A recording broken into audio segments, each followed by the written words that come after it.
Jetpur civil હોસ્પિટલમાં નિયમોના ધજાગરા, દર્દીઓ માટેની લિફ્ટમાં માલસામાનની હેરફેર, દર્દીઓ હેરાન, સામાન આલીશાન। જેતપુરની સિવિલ હોસ્પિટલ ફરી એકવાર વિવાદના ઘેરામાં આવી છે। સરકારી હોસ્પિટલોમાં દર્દીઓની સુવિધા માટે લિફ્ટ લગાવવામાં આવે છે, પરંતુ જેતપુરમાં આ સુવિધાનો ઉપયોગ કંઈક અલગ જ રીતે થઈ રહ્યો છે। અહીં લિફ્ટની બહાર સ્પષ્ટ અક્ષરોમાં સૂચના લખવામાં આવી છે કે લિફ્ટનો ઉપયોગ ફક્ત દર્દીઓ માટે કરવો અને લિફ્ટમાં સામાન ચડાવવાની સખત મનાઈ છે।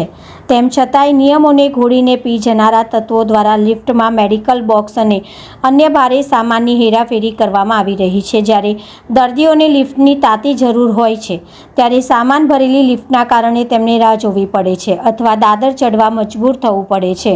હોસ્પિટલ પ્રશાસન દ્વારા લગાવવામાં આવેલી ચેતવણી માત્ર કાગળ પર જ સીમિત હોય તેવું સ્પષ્ટ દેખાઈ રહ્યું છે। શું હોસ્પિટલ તંત્ર આ બેદરકારીથી અંજાન છે? જો લિફ્ટમાં ક્ષમતા કરતાં વધુ સામાન ભરવાના કારણે કોઈ ટેકનિકલ ખામી સર્જાય અને અકસ્માત થાય તો જવાબદાર કોણ? હવે જોવાનું એ રહ્યું કે આ ફોટાઓ સામે આવ્યા બાદ હોસ્પિટલના ઉચ્ચ અધિકારીઓ આ મામલે કેવા પગલાં લે છે। નિયમો માત્ર સામાન્ય જનતા માટે લિફ્ટ પર સામાન લઈ જવાની મનાઈ હોવા છતાં ખુલ્લેઆમ નિયમોનું ઉલ્લંઘન, દર્દીઓની સુવિધામાં ખલેલ પહોંચાડતા આ દ્રશ્યો તંત્રની નિષ્ફળતા છતી કરે છે। રિપોર્ટર વિજય વર્મા,